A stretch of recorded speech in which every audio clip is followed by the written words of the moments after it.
Saya memulai dengan share screen, mohon izin. Saya share screen-nya.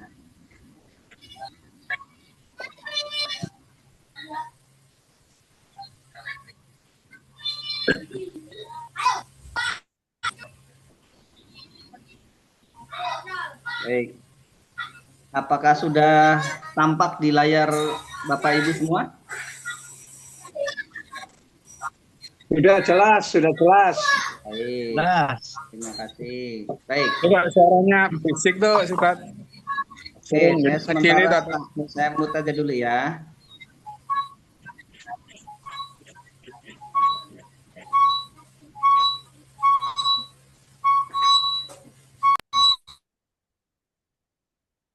Oke. ya sudah tenang. Ya, Tenang, Alhamdulillah. damai. Eh, mudah-mudahan ini adalah awal yang baik buat kita semua. Eh, pada prinsipnya kehidupan kita itu sebagaimana tanaman gitu ya, dikasih oleh Allah itu berupa amanat untuk bertumbuh. Jadi kita demikian juga kita sebagai hamba Allah senantiasa diminta untuk bertumbuh gitu ya. Dan kita tidak usah berpikir hasilnya seperti apa, akan tetapi yang perlu kita pikirkan adalah sebagaimana tanaman kalau dia ingin subur, ingin tumbuh tinggi, membuahkan hasil yang bagus adalah dengan memberikan padanya itu nutrisi. Nah, demikian juga dalam diri kita gitu. Hasil itu haknya Allah. Tugas kita itu adalah bagaimana kita tumbuh dengan maksimal. Caranya bagaimana biar maksimal adalah dengan senantiasa kita memasukkan pada diri kita nutrisi-nutrisi yang baik gitu ya. Yaitu adalah ilmu. Karena itu bahwasanya tidak ada kesulitan bagi mereka yang memiliki ilmu. Mereka menjadi sulit itu karena mereka belum menemukan cara, itu saja ya. Jadi satu keadaan itu mohon maaf dianggap satu masalah itu kalau mana memang mereka itu sebenarnya karena belum memiliki cara saja. Begitu mereka memiliki cara itu bukan masalah lagi. Baik, sebelum dimulai, monggo dipersiapkan ballpointnya, eh, buku catatannya bila mana nanti ada hal penting untuk dicatat, cemilannya ya, cemilannya juga silahkan untuk dipersiapkan karena kita akan apa mungkin sekitar 1,5 jam sampai 2 jam kita akan bareng-bareng berbagi bersama di sini. Dan jangan lupa minum ya, minumannya dipersiapkan. Kopinya, tehnya terserah ya, silahkan yang disukai. Baik, kita mulai saja.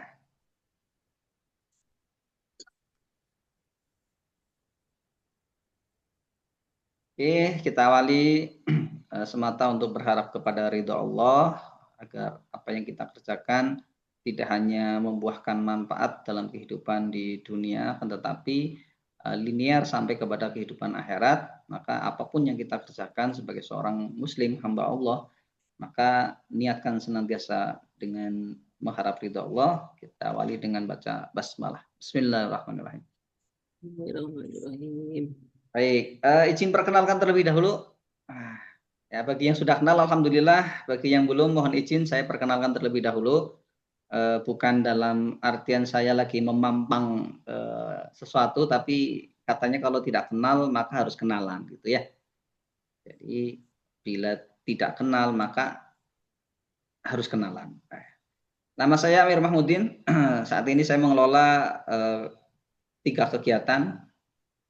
Ya, jadi di PT Semesta Esa Laboratorium, ada di PT Esa Daya Lestari, dan saya sebagai founder Muslim Business Institute dan berlaku juga sebagai konsultan lingkungan dan ketiga. Saya juga mengampu untuk kegiatan Muslim Business Institute sebagai mentor dan trainernya. Dan alhamdulillah kemarin menyelesaikan sertifikasi Indonesia Coach untuk level fundamental. Dan insya Allah ini lagi berproses mengikuti jejaknya Coach Tirta, nih ada di sini beliau. Beliau kakak tingkat saya di Professional Coach Indonesia ya, dalam proses pembelajaran. Untuk kegiatan organisasi, saya ada di Muslim Entrepreneur Community dan member masyarakat Coach Indonesia. Bagi teman-teman yang berkenan untuk mencatat nomornya, silahkan. Nomor yang dapat dihubungi 0858 7833 0735. Bila ingin mengetahui lebih lanjut terkait dengan Muslim Business Institute, Bapak Ibu semua bisa searching di www.muslimbusinessinstitute.com. Soalnya di sana akan ada penjelasan lebih detail apa itu Muslim Business Institute. Baik, sebelumnya saya disclaimer terlebih dahulu, karena bagaimanapun ilmu itu akan bermanfaat kalau mana apa yang dipelajari itu diamalkan. Nah, tidak akan menjadikan apa-apa, tidak akan menjadikan buah dalam sebuah proses kehidupan kalau mana ilmu itu hanya dijadikan sebagai kekayaan intelektual, ya. Jadi ilmu banyak hanya dijadikan buat alat diskusi, alat berdebat, alat beradu argumen, tapi tidak dijadikan sebagai amalan, maka tidak akan membuahkan apapun, ya. Jadi insya Allah akan didapat oleh Bapak Ibu yang sungguh-sungguh mengikutinya dan mengamalkannya setelah memperoleh ilmunya. Baik. Jadi kita akan mulai dengan peta jalan lunas utang miliaran bisnis tetap jalan. Dan kita insya Allah ada 2 episode dan mungkin bisa juga 4, bisa 5, bisa 6 gitu ya. Tapi saya sementara menggagas untuk 2 episode saja dulu. Nah, sekarang adalah episode pertama gitu ya. Oke. Ini perlu kita pahami bersama. Jadi pada saat salah peta jalan berujung menemui jalan buntu atau bahkan tersesat jalan. Nah, inilah konsekuensi dari pada saat kita melakukan sebuah aktivitas atau perjalanan bepergian gitu ya, tapi tidak memahami peta jalan, maka konsekuensinya ya bisa menemui jalan buntu atau bahkan tersesat jalan. Baik, kita akan bahas 3 hal ini ya. Tanggapan pengusaha perihal utang. Kita akan kupas terlebih dahulu nih. Yang kedua, kesalahan fatal pengusaha mengembangkan usaha dengan utang. Yang ketiga, temukan peta jalan lunas utang miliaran bisnis tetap jalan. Oke. Ini nanti bila mana ada yang ingin menginterupsi, kami persilahkan. Barangkali mungkin, itu enggak pas gitu apa yang saya sampaikan. Silahkan saja, nanti bisa kita berdiskusi. Oke, kita akan memulai dengan tanggapan pengusaha perihal utang. Ya, kalau memang cocok dengan keadaan yang sekarang Bapak Ibu alami, ya cukup dengan iya betul, begitu ya. Boleh tulis di kolom chat juga boleh gitu, iya betul itu. Atau mau bersuara juga tidak ada masalah. Baik, yang pertama ya, ini utang dipersepsikan sebagai bahan bakar bisnis. Jadi saya mohon maaf menggunakan bahasa generalisasi ini ya, karena pengalaman kami selama hampir 10 tahun bersama teman-teman pengusaha itu persepsinya hampir sama gitu ya. Jadi banyak pengusaha melihat utang sebagai jalan cepat untuk menambah kapasitas. Jadi kalau ingin usahanya cepat besar, maka tidak ada cara lain baginya ya.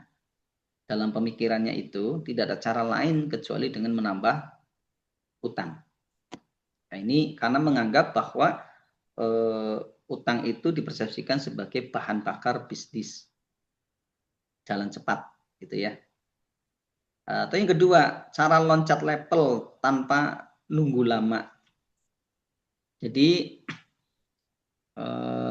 karena cara berbisnisnya itu tidak menggunakan struktur bisnis yang benar gitu ya, maka dia akan selalu berpikir bagaimana cepat naik level tanpa nunggu lama dan tidak memperhatikan struktur bisnis dia, apakah struktur bisnis dia itu sebenarnya mampu atau tidak untuk menopang pertumbuhan bisnisnya gitu. Nah, ini yang tidak diperhatikan ya. Yang ketiga, tanda bisnisnya serius, dipercaya bank. Ini masalah umum ya. Jadi kalau dikasih pinjaman sama pihak pemberi kredit gitu, dirinya itu merasa dipercaya gitu ya.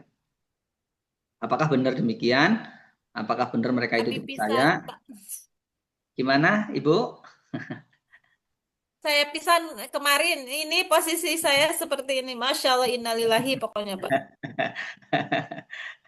Iya, jadi merasa dipercaya gitu ya, Bu ya. Enggak, weh. Jadi merasa bangga. Ternyata Apa? jebakan. Betul. Sudah gitu cerita sama temen gitu ya. Saya dipercaya bank nih pinjamannya dinaikin gitu ya.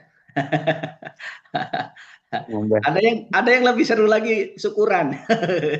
Syukuran karena dipercaya bank. Ya, begitulah ya. Betul, betul, betul. Masalahnya bukan adalah seperti ini. Utang itu disamakan dengan modal, ya. Jadi dalam sebuah kegiatan bisnis yang utang itu dianggap disamakan dengan modal, itu ada sesuatu kekeliruan. Padahal utang itu kewajiban tetap bukan kekuatan. Jadi satu kekeliruan besar gitu ya. Pada saat kita membangun bisnis dan modalnya itu kita pinjam dari sebuah lembaga pinjaman dan menganggap itu adalah modal, itu pemahaman yang keliru. Begitu. Kenapa? Karena dia membangun bisnis dengan struktur yang struktur bisnis dalam ini adalah kita membicarakan tentang struktur bisnis, jadi struktur keuangannya. Struktur keuangannya itu rapuh. Begitu. Kena angin sedikit oleng dia. Gitu. Nah, ini saya ingin mengajak membangun kesadaran kepada teman-teman semua, sahabat-sahabat semua ya, wabil khusus pengusaha muslim itu jangan mengartikan bahwasanya utang itu sebagai bahan bakar bisnis. Itu pemahaman yang keliru. Karena utang itu statusnya bukan modal, tapi adalah kewajiban tetap yang harus dibayarkan setiap bulan. Dan itu akan menggerogoti omset dari bisnis kita. Begitu. Ini selanjutnya ya. Jadi para pengusaha itu ilusi dengan cash flow-nya sehat. Tapi padahal sementara atau cash flow sehatnya itu hanya di atas kertas. Begitu ya. Ilusi cash flow-nya sehat dan itu bersifat sementara. Saat dana cair ya, maka rekening kelihatan gemuk. Betul lah betul. Ya. Karena rekeningnya gemuk, operasionalnya jadi Betul lancar. banget, Pak. Iya. Iya, ya Allah. Ya, ini mah cerita Abi banget. Operasionalnya jadi lancar gitu kan ya. Sehingga merasa nyaman gitu sehingga tidak mengalami stres gitu ya, stresnya berkurang. Nah, kondisi yang demikian itu akan direspon oleh otak kita gitu ya dengan membaca apa? Bisnis kita itu membaik. Nah, gitu. Respon otak kita itu ya, itu akan membacanya dengan bukan otak, akal kita itu gitu ya. Akal pikir kita itu meresponnya dengan bahwa bisnis kita itu membaik. Ya. Padahal kita tidak sadar bahwa rekening gemuk, operasional jadi lancar, itu bukan hasil kinerja bisnis. Kalau bisnis sehat itu kan dia rekening gemuknya itu dari kegiatan produksi, dari kegiatan operasional gitu kan, dari kegiatan marketing, dari kegiatan itunya semuanya itu menghasilkan. Itu kalau rekeningnya gemuk itu namanya usaha yang benar karena dihasilkan dari kegiatan usaha. Nah, ini rekeningnya gemuk cuma disebabkan karena utang. Itu kan utang bahasanya itu uang masa depan yang ditarik ke hari ini. Itu. Nah, gitu ya. Jadi ini perlu kita sadari bersama bahwasanya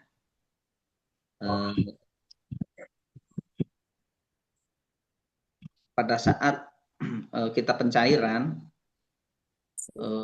ini kan manusiawi banget gitu ya, manusiawi banget itu merasa dia punya uang, bisnisnya lancar, dia akan senang gitu. Itu hal yang lumrah gitu.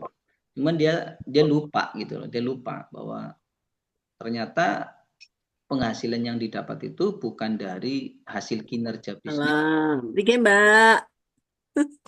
Lagi buka niku. Nggih.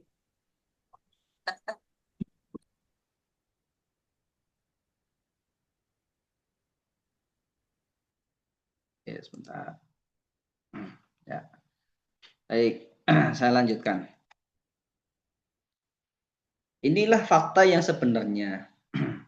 Lembaga kredit itu bukan sedang dalam artian mengamankan bisnis kita, tapi sebenarnya mereka itu sedang mengamankan resiko mereka, bukan bisnis Anda. Ya, tadi Betul banget, Pak. Betul banget. tadi ibu kan dirayu tadi ya, dirayu tolong dong, saya biar ngejar Betul, target Pak. itu Betul. ya. Iya, itu kan mereka lagi mengamankan bisnis mereka, karena kalau mereka tidak kena Betul, target, mereka betul. bisa kolap, bisa tutup kan gitu, karena Iya. apa? NPL-nya turun gitu kan, mereka tidak dapat Iya, bonus dan betul, Pak. sebagainya. Mm-mm. Iya, Iya, iya, bonus dapat, pangkatnya juga naik. Apa pokoknya iya. berita-beritanya gitu. Yang derita siapa, Bu? Saya. Ya begitulah ya. Nah, yang kedua, lembaga kredit itu fokus kepada kemampuan bayar, bukan kesehatan bisnis Anda. Mereka itu akan berhitung, Anda masih bisa bayar, nggak bisa. Anda tidak akan melihat apakah bisnis Anda sehat atau tidak, itu nggak ada urusan dengan mereka itu. Yang penting mereka itu berhitung, oh ini masih bisa bayar, gitu aja. Iya, betul banget, betul banget. Iya, jadi mereka tidak akan pernah memikirkan resiko nasibnya orang ini kalau dikasih pinjaman itu akan seperti apa. Enggak ada dalam pemikiran mereka itu enggak ada. Pokoknya mereka hanya berhitung eh, ini orang masih bisa bayar nih. Oh ya udah kasih aja gitu. Terus yang ketiga, lembaga kredit itu tidak pernah bertanya tentang berapa profit yang pengusaha dapatkan. Betul betul. Pada saat kita mengajukan kredit itu apakah pernah ditanya, Bapak Ibu usahanya dalam waktu 1 bulan profitnya berapa? Pernah ditanya begitu? Enggak, Pak. Saya mah pokoknya mah, Oh, uh, mengikuti apa target dari awal juga udah begitu. Enggak bakalan gitu. Enggak bakalan mereka akan begitu. Jadi mereka itu akan melupakan profitnya pengusaha.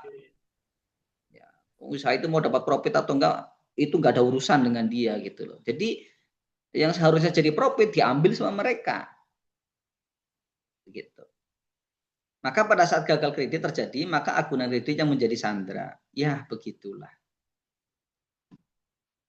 Ya, jadi tidak ada keuntungan sedikit pun bagi kita pada saat kita menjadikan modal usaha dengan pinjaman itu untuk membesar usaha kita. Itu nggak ada sedikit pun yang memberikan kontribusi gitu ya.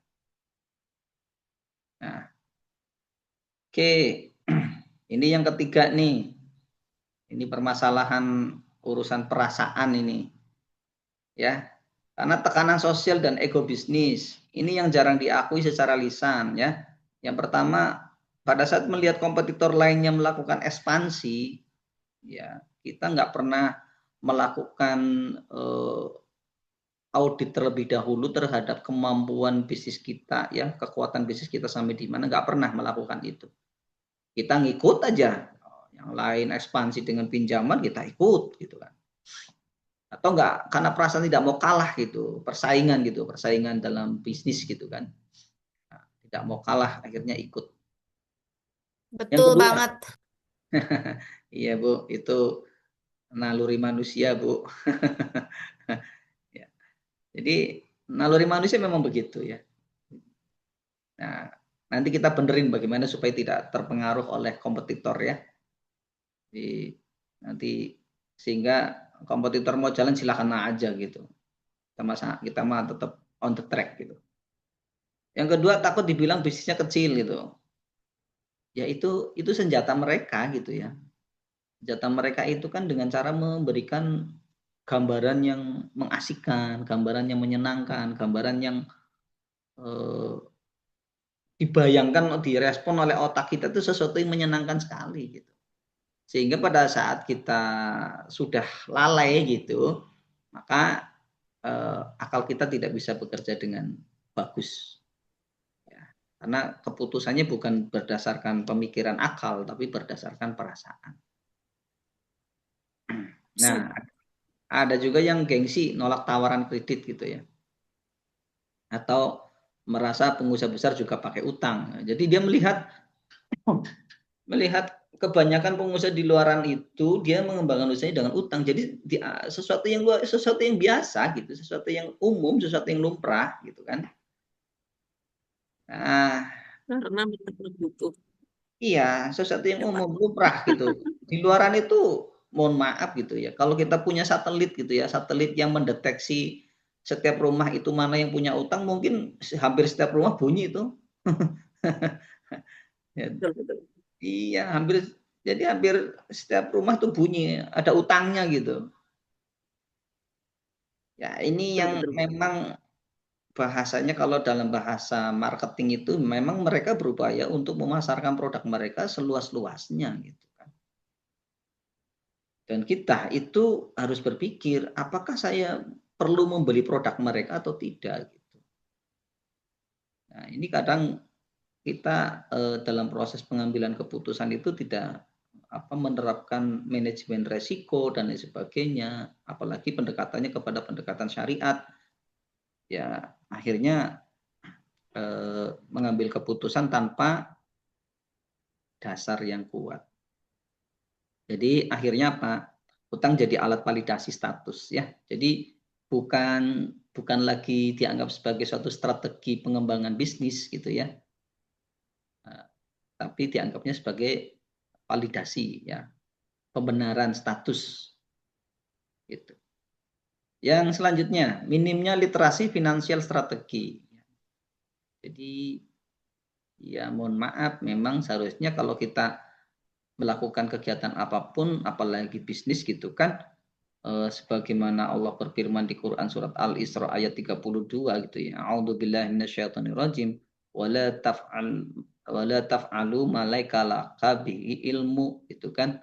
Jadi janganlah engkau mengikuti segala sesuatu tanpa ilmu. Nah, gitu. Itu perintah Allah sudah demikian di Quran surat Al-Isra ayat 32. Nah, sayangnya kita itu dalam melakukan sebuah aktivitas apa-apa itu tidak dipahami dulu, ilmunya seperti apa. Gitu ya. Jadi banyak pengusaha yang pertama paham jualan, paham gitu ya, jualan paham operasional, paham, tapi tidak paham struktur keuangan. Ya, ini ya ditanya HPP-nya aja dia enggak ngerti gitu kan. Ditanya marginnya berapa enggak ngerti. Nah, ini kan problem, itu kan hal yang kecil gitu ya. Gitu. Hal yang mendasar gitu. Nah, ditanya profitnya berapa enggak ngerti. Itu hal mendasar terkait dengan struktur keuangan. Jadi sangat dimaklumi tidak semua pengusaha memahami bahwa utang itu bukan masalah pada sistem keuangan, akan tetapi masalah pada struktur keuangan. Jadi akhirnya apa? Dia mengembangkan usaha dengan struktur yang rapuh gitu ya. Apa yang terjadi akhirnya tidak bisa dibedakan utang sehat PS utang berbahaya gitu ya. Jadi kalau saya pribadi mengartikan utang sehat itu ya saat ini hanya utang dagang aja atau utang yang non ribawi lah gitu ya. Kalau terpaksa sekali utang non ribawi. Kalau utang berbahaya itu ya utang yang berbunga gitu. Ya. Yang kedua, cash flow-nya asli versus palsu. Jadi kelihatan saja cash flow-nya lancar gitu ya. Di atas kertas juga lancar, terdata dengan rapi gitu ya cash flow-nya. Nah, tapi antara profit ya versus uang di rekeningnya nggak balance gitu ya. Kalau hitung-hitungan profitnya sih kelihatan ada gitu, tapi faktanya di rekening kosong. Ya begitulah nasib pengusaha yang mengembangkan usahanya dengan utang tuh begitu. Selanjutnya, utang dipersepsikan lebih mudah daripada benahi sistem. Nah, ini yang perlu dibenahi pada diri kita, bahwasanya dalam setiap membangun kegiatan usaha itu yang pertama harus disiapkan adalah sistemnya sebelum kita menyiapkan personil, menyiapkan tool, fasilitas. Itu yang harus dibenahi pertama adalah sistem sebenarnya gitu ya. Jadi begini, bandingkan dua posisi ini ya. Kita anggap diri kita gitulah. Silakan ini ibu atau bapak terjadi pada diri bapak ibu ini ya. Jadi pada saat ada dua opsi ini, opsi A yang pertama adalah diminta untuk benahi SOP, standar operating procedure. Yang kedua merapikan pricing. Merapikan pricing itu tadi ya, melakukan penertiban sistem keuangan ya atau sistem penjualan. Ya, ditertibkan. Sebenarnya ada kebocoran nggak dalam sistem penjualan ini gitu loh. Jadi jangan sampai omsetnya kelihatan tinggi tapi ternyata marginnya kecil, apalagi profitnya gitu kan. Nah ini opsi A-nya adalah benahi SOP, rapikan pricing atau yang tadi. Yang ketiga perbaiki margin atau pangkas pemborosan. Dibandingkan dengan pada saat ditawari opsi B, ngutang dana cair beres sementara. Kan rata-rata akan mengambil, mohon maaf sih, tapi ya saya sih bicara tentang fakta gitu ya. 10 tahun terakhir saya bergulat dengan teman-teman yang memiliki utang riba itu ya. Rata-rata pada saat ditanya alasannya apa ya, opsi B ini yang menjadi jalan pintas buat teman-teman yang sudah gitu ya. Jadi ngutang gitu kan, dana cair beres sementara. Lalu apa yang terjadi pada saat kondisi demikian? Yang namanya otak manusia itu kan cenderung pilih yang cepat, bukan yang benar. Ini problemnya. Jadi, Jadi proses berpikirnya tuh hanya di permukaan, tidak sampai mendalam. Kalau berpikir mendalam itu kan dia sampai berpikir resiko. Kalau seorang muslim ya berpikirnya resiko di dunia dan di akhirat gitu ya. Sampai akhirat bukan cuma di dunia. Gitu. Selanjutnya keyakinan bahwa nanti bisa dibayar dari pertumbuhan. Nah, ini yang seringkali digaung-gaungkan. Toh nanti usahanya jalan, kita bisa nyicil kan gitu. Ya. Ini keyakinan yang paling berbahaya. Tenang, nanti juga omset naik. Pertanyaannya siapa yang menjanjikan? Siapa yang bisa memastikan? Kan nggak ada. Ya. Padahal tidak semua pertumbuhan itu sama dengan profit. Begitu. Yang kita kejar kan dalam membangun usaha kan profit. Bukan cuma sekedar bertumbuh gitu ya. Bertumbuh, tapi nggak menghasilkan buah buat apa gitu kan. Yang kita harapkan kan pertumbuhan, profitnya ada. Pertumbuhan, profitnya makin naik. Pertumbuhannya makin naik, profitnya makin naik. Kan gitu yang kita harapkan. Ini faktanya di lapangan tidak demikian gitu ya. Nah, perlu diketahui bahwasanya tidak semua omset itu cash. Kan pada saat kita terjadi proses transaksi kan tidak semuanya dibayar cash kan. Ada yang dibayar tunda gitu ya. Nah, kalau nundanya cuma sepekan itu ya. Kalau nundanya sampai 3 bulan, 4 bulan sampai 5 bulan loh, apa yang terjadi? Itu cash flow tidak sehat itu. Ya. Nah, terus tidak semua scale up itu sehat. Kenapa tadi? Menjadi sehat itu pada saat dia melakukan scale itu tapi dari profit yang didapat dari proses kegiatan usaha itu sendiri. Tapi kalau dia didapatnya scale-nya cuma karena nambah utang gitu, ya itu sebenarnya scale-nya bukan scale yang sehat gitu ya. Itu scale yang tidak sehat gitu ya. Jadi utang jadi alat validasi status bukan strategi, lagi-lagi gitu ya. Ya, lanjut. Nah, kita simulasi deh. Kita simulasi jebakan utang. Pada saat asumsi kredit atau standar, ini kita pakai standar lembaga kredit ya. tapi saya nggak mau menyebutkan nama lembaganya. Kita di kolom komponen, ya, plafon kredit nilainya 1 miliar, bunga 1 tahun 12% atau per bulannya 1%. Tenornya 5 tahun atau 60 bulan. Skema bunga plus pokok. Grace periodenya 12 bulan bayar bunga saja. Coba perhatikan. Tahun pertama terlihat ringan. Selama grace periode 1 sampai 12 bulan itu pokok mungkin mohon maaf kita tidak menyadari ya. Karena dalam proses di grace period ini yang dibayarkan cuma bunganya aja. Monggo yang punya pengalaman utang. Biasanya Semua punya. ya. Jadi yang kita bayar di 1 tahun pertama itu cuma membayar bunga gitu, 10 juta kalau. Betul banget, Pak. Iya. Jadi total 1 tahun itu 120 juta itu sudah dibayarkan. Iya. Ya. Bahkan pengalaman saya yang sudah 5 tahun, saya nggak merasa punya utang 1 miliar itu karena uangnya tinggal angka bunga aja sekarang sisanya. Ya Allah. Ya. Jadi ini ilusi pengusaha gitu loh. Karena ilusi pengusaha itu berpikirnya itu nyaman gitu loh. Jadi akhirnya apa? Menganggap cicilan cuma 10 juta per bulan kok aman gitu kan? Kan begitu. Betul. Padahal apa? Dari cicilan 1 miliar itu dengan bunga yang dibayarkan 120 juta di tahun pertama, kira-kira pertanyaannya, utangnya berkurang nggak? Bertumbuh besar. Ya, utangnya nggak berkurang.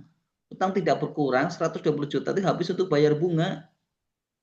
Lebih-lebih kalau yang utangnya pakai rekening koran. Coba. Itu kan rekening koran itu utangnya utuh tetap di situ. Yang dibayar tiap bulan bunganya saja. Itu kan kekonyolan yang luar biasa gitu ya. Jadi ini begitu tahun kedua mulai terasa mencekik nih. Sisa tenornya 48 bulan. Pokok per bulannya berarti kan 1 miliar dibagi tinggal sisa tenor 48 sama dengan 20 juta 833 sekian. Maka berapa yang dibayar? Ini yang dibayar ya. Mulai bulan ke-13 kan sudah mulai pokoknya mulai masuk 20 juta plus 10 juta sudah 30 juta sekian. Apa yang terjadi? Cicilannya naik 3 kali lipat. Nah, ini yang tidak diperhitungkan, tidak dibayangkan loh. Dia berpikir, loh kok tiba-tiba cicilan saya jadi naik kan begitu. Nah, ini memang skemanya memang demikian.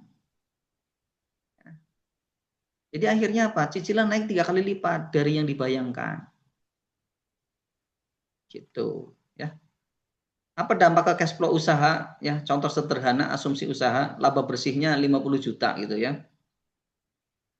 Laba bersihnya 10 juta. Setelah bayar kredit, laba bersih 50 juta, dikurangi angsuran kredit 30 juta, sisa cash 20 juta. Apa yang terjadi dengan uang 20 juta? Mohon maaf ini ya, di zaman sekarang ini 20 juta belum dihitung apakah si ownernya itu masuk dalam perhitungan tenaga kerja atau belum gitu. Kalau enggak, dipotong ownernya 10 juta buat kebutuhan hidup, tinggal 10 juta buat apa yang terjadi dengan usahanya coba. Jadi masalah mulai muncul, tidak ada dana darurat, telat gaji, bayar vendor telat gitu kan. Bisnisnya tidak bergerak. Ownernya mulai stres tuh. Nah itu ya. Iya. Lalu, nah ini jebakan lanjutannya yang sering terjadi karena cash makin tipis. Apa terjadi begitu cashnya makin menipis? Karena di dalam dalam pemikirannya itu solusi satu-satunya cuma utang gitu. Karena sudah terbangun mindset seperti itu. Maka nggak ada seolah-olah hidup itu nggak ada pilihan lain kecuali pilihannya cuma satu, ambil kredit baru. Oke, saya limit kartu kredit, pinjaman jangka pendek. Iya. Berujung utang dipakai menutup utang. Gitu ya. Jadi utang menutup utang akhirnya. Betul banget, Pak. Betul banget. Iya. Oke, ya.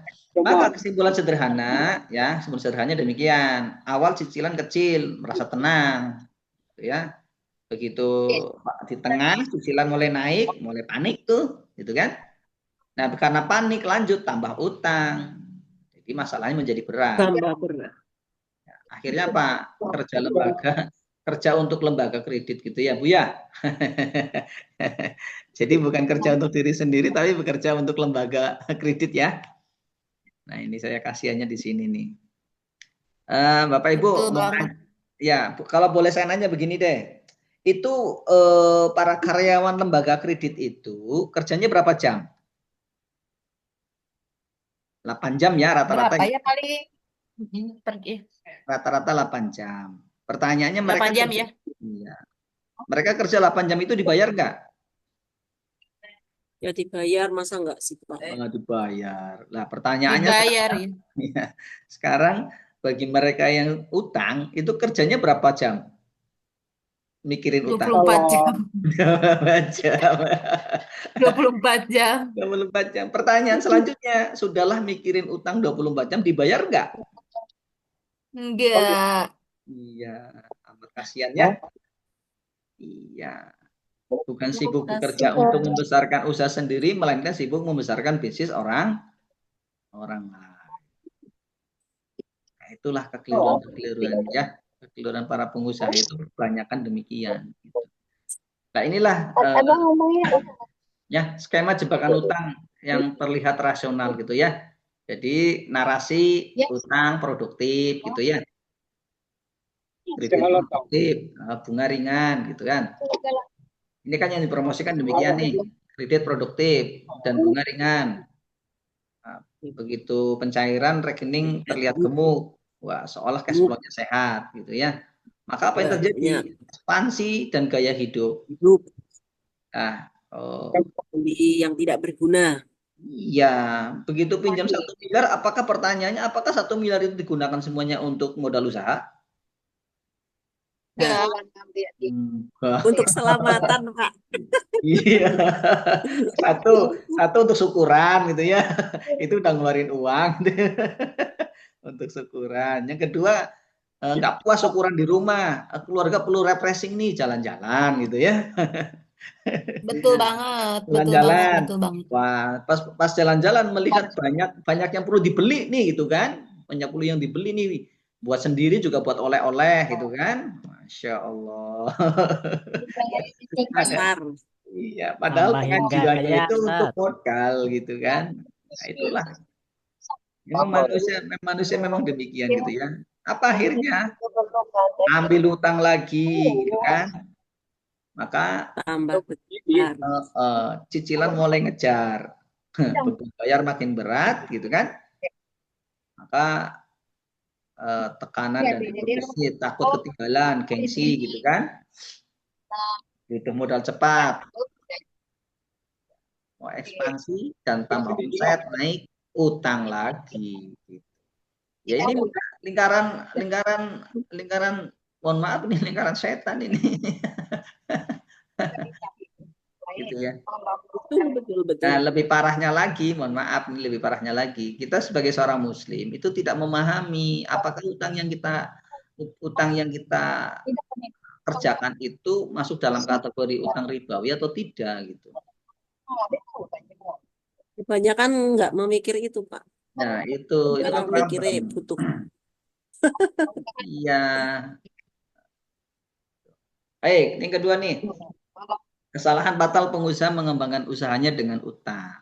Oke, ya. Saya Oke, yang pertama, mengembangkan usaha dengan utang itu artinya seorang membayar sesuatu kepastian dengan ketidakpastian. Apa maksudnya? Baik, saya akan ajukan pertanyaan. Pada saat kita mengajukan kredit, pertanyaannya adalah apakah sudah dicantumkan secara jelas tanggal pembayarannya? Nah, oke. Apakah bunga dan pokoknya sudah ditetapkan dengan jelas?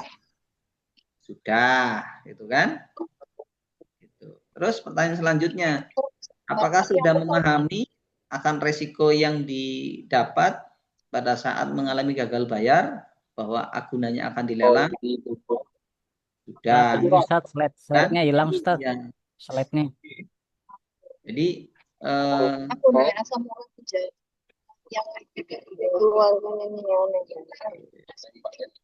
bentar. Izin slide-nya jadi jadi WA. Gimana maksudnya Pak? Ini slide-nya kok di saya jadi WA itu. Nggak Hilang tampil. slide-nya. Slide-nya nggak tampil Ustadz. Oh gitu, baik saya ulang deh. Jadi WA komputer siapa saya nggak tahu itu. Iya, ini sama ya, sini ya.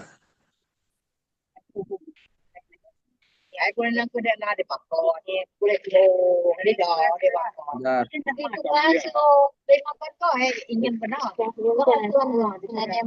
Jadi grup forum pengusaha hijrah Tasikmalaya, WA-nya itu keluar.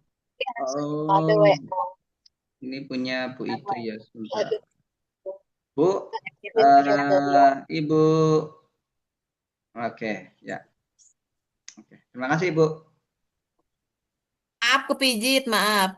Ya, enggak apa-apa Bu. Oke, saya share ulang ya. Lanjut. Oke, saya share ulang. Oke, udah kelihatan ya Pak, Bapak Ibu? Belum. Belum? Oh, sudah. Oke, sudah Ustadz. Ya, oke. Ya, yang pertama ya. Ulang ini nih, yang pertama. Mengembangkan usaha dengan utang itu artinya seseorang membayar sesuatu kepastian dengan ketidakpastian. Apa faktanya? Faktanya adalah pada saat kita mengajukan kredit itu sudah jelas. Tanggal pembayarannya sudah jelas. Bunganya sudah jelas. Ya. Ongkos, denda, penalti sudah jelas. Ya. Resiko pada saat mengalami gagal bayar sudah jelas. Resiko lelang sudah jelas. Semuanya sudah jelas, sudah pasti begitu kan?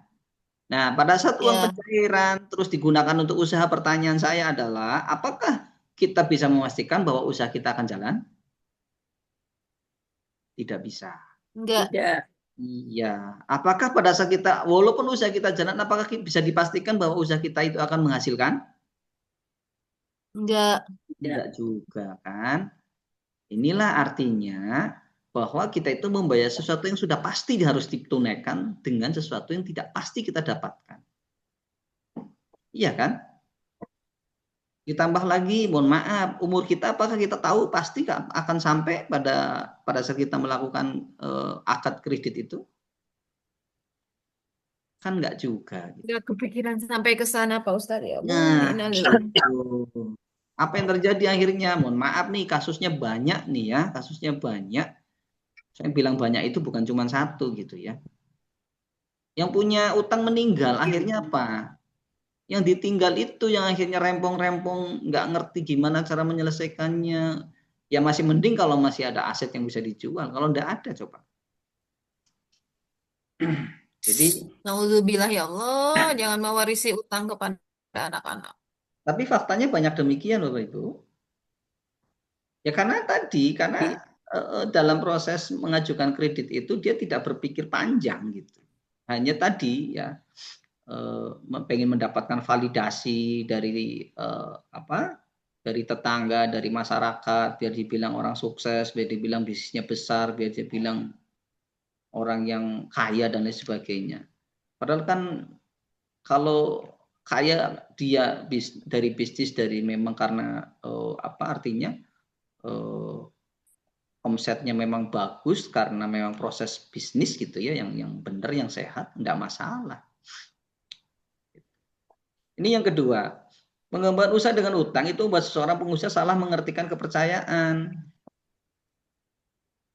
Ya, mohon maaf Bapak Ibu, saya mau nanya nih, apakah pada saat kita membangun usaha di awal, apakah mereka mau meminjamkan modalnya kepada kita? Tidak.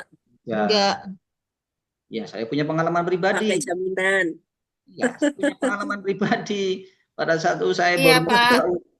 pada saat saya baru membuka usaha, mereka saya cuma pinjam nggak banyak kok, cuma buat beli furnitur aja, buat ruang tamu, ya ruang kantor gitu. Itu pun nggak dikasih dengan alasan usaha masih baru begitu. Loh, begitu 1 tahun kemudian cash flow kami bagus, mereka sorot, mereka datang sendiri, Pak, ini cash flow-nya udah bagus, silakan kalau mau utang. Wih, mana ada katanya mau bantu itu dari awal, bukan setelah cash flow kami sehat terus Anda datang kemari terus mengajukan untuk bahasa manisnya mereka memberikan modal gitu. Itu ya. Jadi itu yang pertama. Yang kedua, Bapak Ibu pada saat mengajukan kredit ada agunan nggak yang diminta? Ada. Ada, Pak. Itu artinya apa? Tidak dipercaya sama bank. Oh, sekali. Ya, tapi kenapa kita merasa dipercaya sama mereka? Selama ini kan banyak kan begitu kan? Selama ini merasa kita tuh dipercaya sama mereka. Kalau mau dipercaya Karena pasti punya agunan. iya. Kalau seharusnya kalau usah pakai anggaran. Iya, kalau mereka percaya nggak usah pakai agunan kan begitu kan? Kalau usah pakai jaminan. Iya, kalau masih pakai agunan berarti mereka tidak percaya sama kita kan begitu. Nah, inilah kesalahan kedua ya, mengembangkan usaha dengan utang itu membuat seseorang pengusaha salah mengartikan kepercayaan gitu. Mereka nggak ada percayanya pisan sama kita kok gitu ya. Nggak ada. Kitanya saja yang kepedean. Ya kok merasa bangga ya Pak? Ya, itu namanya sihir Fir'aun, Bu. Ujiannya manis. Iya. Malah berusaha biar namanya baik di mata bank. Iya. Iya, betul. Jadi yang dicari itu penilaian Nama baik. manusia. Jadi nanti kalau mereka rencana ngomong gini, nanti BI checkingnya jelek Bu, ya, Ibu nanti dianggap tidak. Iya, betul. Nanti tidak boleh utang lagi Bu. Iya, nah, gitu. Kalau Saya sudah melewati itu Pak. ya saya melewati ya. Mohon maaf sih, saya sih ngomong fakta aja. Kalau nggak bener silahkan dibantah. Saya mah lagi menikmati fase Iya, Pak itu. Panen. Baru 6 bulan lagi dihajar-hajarnya sekarang. Nggak apa-apa Bu, tenang. Semua ada fasenya. Ya gitu ya. Oke. Semoga cepat berlalu. Amin. Amin, amin, amin, amin. Ini yang ketiga ya. Yang ketiga saya persingkat nih. Terkena tabiat buruk utang di dunia. Ini orang-orang tukang utang ini dia kena tabiat utang. Yang pertama ini, utang itu bisa membuat seseorang kecanduan. Nah, saya berbicara langsung fakta saja. Mohon maaf, ada yang mau jadi relawan? Bu Taryati. Relawan apa Pak? Bu, ini saya mau tanya aja. Saya. Boleh. Iya. Bu, dulu utang pertama berapa? Pertama 25 juta, Oke, sekarang? 500 juta. harusnya kan jadi 10.000 utangnya ya Bu ya. Iya. Faktanya lebih dari utang awal. Dan itu kalau kita tidak gini, utang itu orang akan berhenti utang itu cuma dengan 2 cara ya, cuma dengan 2 cara. Yang pertama, dia menyadari bahwa apa yang dikerjakan itu keliru. Itu yang pertama. Dia sadar bahwa yang dikerjakan itu keliru. Atau yang kedua, ya umur yang menghabiskan dirinya. Jadi cuma 2 utang itu akan bisa berhenti. Karena apa? Karena utang itu candu. Dijamin yang utang pertama itu tidak akan langsung besar. Dijamin. Rata-rata ya paling ya. Kalau sekarang utangnya miliaran, paling di awal ya paling 50 juta, 100 juta, menjadi terus naik. Dan itu kalau kita tidak disadari, itu akan terus naik. Iya, pasti. Betul. Saya punya banyak cerita gitu ya. Teman saya itu sampai akhirnya punya utang 1,5 miliar itu cuma gara-gara utang awalnya sih nggak besar gitu. Sampai akhirnya utangnya setengah miliar, 1,5 triliun loh. Hampir 560 miliar. Wow. Iya, yang gitu. Karena tadi utang itu candu. Jadi membuat orang kecanduan. Tapi sama musiknya sama yang sedikit Pak. Ya pusingnya sama. Mau besar mau sedikit sama aja. Tapi kalau sudah tahu caranya nggak pusing, Bu. Iya, Amin. iya. Semoga saya dapat ilmunya untuk Nah, menyelesaikan semua persoalan ini. Ya Allah. Amin. Terus yang kedua, utang selalu bertambah. Tadi ya, udah kita buktikan tadi. Silakan bagi teman-teman yang pernah punya pengalaman ya, punya pengalaman utang itu rata-rata utang di awal nggak besar, nggak kecil gitu kan. Terus akan terus naik gitu, selalu bertambah. Itu memang tabiat buruk utang di dunia itu ya begitu gitu. Yang ketiga itu menjadikan seseorang mudah sakit. Ya iyalah, apalagi kalau sudah akhir bulan gitu, ya. Jadi ternyata akhir Betul, Pikiran terus. betul.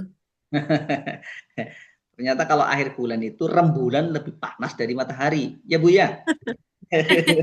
Jatuh tempo. Iya. Iya. Jadi kalau akhir bulan itu rembulan lebih panas dari matahari gitu. Itu mah cerita Tidur tidak teman-teman. nyenyak, makan juga tidak enak. Ah, Betul. iya gitu. Ya. Yang selanjutnya orang yang berutang itu suka berkata dusta gitu ya. Kapan Mas bayar Mas? Iya. Ya, besok. besok gitu ya. Nah, ini sudah digambarkan oleh Rasulullah ini ya. Dari Aisyah radhiyallahu anha, Rasulullah SAW pernah berdoa dalam sholat, ya Allah, aku berlindung kepadamu dari asap kubur, aku berlindung kepadamu dari cobaan fitnah Al-Masih Ad-Dajjal, aku berlindung kepadamu dari cobaan kehidupan dan kematian, aku berlindung kepadamu dari dosa dan utang. Itu Rasulullah loh, senantiasa berdoa demikian loh. Ya, kita umatnya bagaimana? Ya Allah, tolong segera dicairkan utang bank itu ya Bu ya. Betul, betul, betul, betul. Kan jadi kebalikan dari yang dicontohkan oleh Rasulullah ya. Kan aneh gitu kan. Katanya kita umatnya, kita cinta Rasul sampai mati. Allahu Akbar gitu. Tapi faktanya dalam urusan begini apa ya? Akhlak kita dengan Rasulullah bertolak belakang gitu. Lalu Iya, ada yang betul, betul. bertanya nih, betapa sering Anda meminta perlindungan dari utang? Ya, Rasulullah menjawab, sesungguhnya seseorang itu jika ia berutang lalu berbicara, maka dia akan berdusta. Jika dia membuat janji, maka dia akan ingkar janji. Janji. Ya, begitu. Ya, Rasulullah sudah menggambarkan demikian, gitu kan. Sayangnya, mohon maaf ini karena bahasan-bahasan muamalah itu memang jarang dibahas gitu ya di masjid atau di taklim gitu sehingga banyak orang tidak paham yang demikian. Baik, utang bisa mendorong seseorang terperosok dalam kemaksiatan. Kenapa? Di dalam utang itu ada potensi, ada riba. Nah, ini dalil umum ini di Quran surat Al-Baqarah ayat 275. A'udzubillahi minasyaitonirrajim wa halallahu al-bai'a wa haramu riba. Padahal Allah telah menghalalkan jual beli dan mengharamkan riba. Jadi Allah menghalalkan jual beli dan Allah mengharamkan riba. Riba itu yang bagaimana? Ya, riba itu yang begini. Jadi akad antara nasabah dan bank, ya perhatikan ini yang seringkali menjebak gitu ya.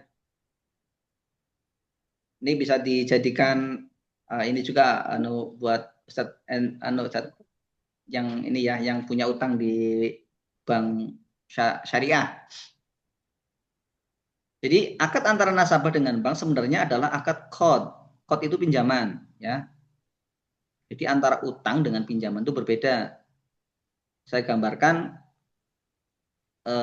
kendaraan. Kendaraan itu adalah utang. Ya. Nah, pinjaman itu bisa mobil, bisa motor gitu. Itu kan bagian dari kendaraan. Ya, kendaraan itu bisa motor, bisa mobil, bisa becak, bisa dan lain sebagainya. Nah, utang itu bahasa umum ya. Ya, bahasa kendaraan begitu bahasa umumnya. Nah, bahasa kendaraan itu bisa macam-macam, bisa motor, bisa mobil, bisa truk, bisa bus dan sebagainya. Gitu ya. Nah, dalam bahasan utang itu ada qard ya. Qard itu adalah utang yang spesifik, dalam hal ini adalah pinjaman. Pinjaman apa? Pinjaman barang-barang misliat. Barang misliat itu barang yang semisal. gitu ya. Yang semisal itu artinya barang yang mudah dicari padanannya, gitu ya. Itu barang yang mudah dicari padanannya. Baik. Jadi akad antara nasabah dengan bank sebenarnya adalah akad qard atau pinjaman, bukan akad syirkah mudharabah. Ya, ini yang didengung-dengungkan kan ini syirkah mudharabah. Ya. Kalau syirkah mudharabah itu di dalamnya itu adalah bagi untung, bagi rugi. Pada saat usaha itu berjalan untung, semuanya mendapatkan keuntungan. Tapi pada saat kegiatan usaha itu mengalami kemerosotan bahkan kerugian, maka kedua belah pihak itu menanggung rugi.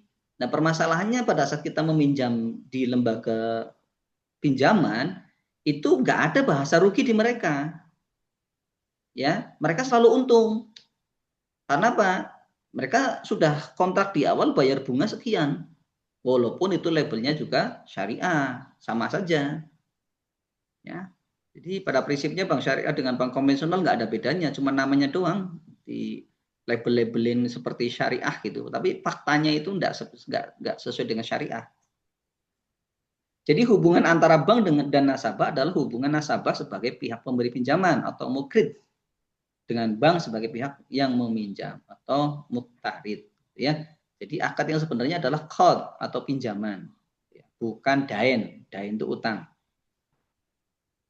Oke, sekarang kita masuk ke definisi bunga. Bunga atau interest atau faedah adalah tambahan yang dikenakan dalam transaksi pinjam uang. Pinjam uang, al-qard. Pinjam uang itu masuk dalam kategori barang misliat, ya, yang gampang dicari padanannya, ya, yang diperhitungkan dari pokok pinjaman tanpa mempertimbangkan pemanfaatan atau hasil pokok tersebut berdasarkan tempo. Jadi mau untung mau enggak usahanya tetap mendapatkan manfaat si pemberi pinjaman itu. Nah, diperhitungkan secara pasti di muka. Nah, ini ya. Jadi di muka sudah ditetapkan. Dan flat selalu mendapatkan. Nah, ini yang jadi problem. Dan pada umumnya berdasarkan persentase. Oke, maka kaidah fikihnya ya, sebagaimana yang disampaikan oleh hadis riwayat Imam Baihaqi, kullu qardin jaron naf'a fahuwa riba. Setiap bentuk qard, utang, ya, pinjaman yang menarik manfaat, maka itu adalah riba. Dan uang itu adalah salah satu bentuk barang misliat. Jadi kalau utang piutang dengan dalam bentuk uang itu adalah barang misliat. Jadi masuk kategori qard, pinjaman. Dan kalau mendapatkan manfaat, ada bunga di sana, maka itu adalah riba. Pinjam 1 juta, kembalinya 1.200.000. Nah, yang 200 adalah riba. Demikian. Nah, ini definisi riba ya. Riba adalah setiap tambahan atau keuntungan yang diambil terhadap satu pinjaman sebagai imbalan karena masa menunggu. Ya, 1 bulan gitu kan. Menunggu dibayarkan akhir bulan. Oke. Inilah yang disebut dengan riba nasi'ah ya. Padahal nah ini ya, ada yang mau dikoreksi? Enggak, Lanjut? Pak. Lanjut? Lanjut, Pak. Lanjut. Oke. Padahal di Majelis Ulama Indonesia itu sudah ada fatwa Majelis Indonesia nomor 1 tahun 2000 tentang bunga interest faedah. Praktek pembungaan uang termasuk salah satu bentuk riba dan riba haram hukumnya. Pernah nggak disampaikan ini di majelis taklim, di masjid, di mana itu? Ini fatwa MUI. Jarang, Pak. Ya, itu dia ya. Gitu. Itu riba itu, nah ini fatwa MUI-nya dan nomor 1 tahun 2024. Oke. Pertanyaannya kan kadang-kadang orang beralasan kami kan nasabah, bukan pemakan riba. Nah, ini ada hadis Rasul nih. La'ana Rasulullah sallallahu alaihi wasallam akila riba wa mukilahu wa katibahu wa syahidaihi wa qala hum sawaun. Rasulullah SAW melaknat. Mohon maaf nih, Rasulullah yang melaknat loh ya, pemakan riba ya. Siapa mereka pemakan riba? Yang mengambil riba, ya, yang mengambil uangnya tuh, yang kelebihan bayar itu, Yang membayar riba nasabah, yang mencatat notaris, ya, dan dua orang yang menjadi saksi. Dan beliau bersabda, mereka itu sama dosanya. Gitu. Ya. Jadi ini apa yang disampaikan oleh Rasulullah. Ini hadis sahih, ini riwayat Muslim ini. Riwayat Muslim. Oke. Ingat, perlu kita pahami. Nah, ini juga yang kadang-kadang mohon maaf belum dipahami dengan baik.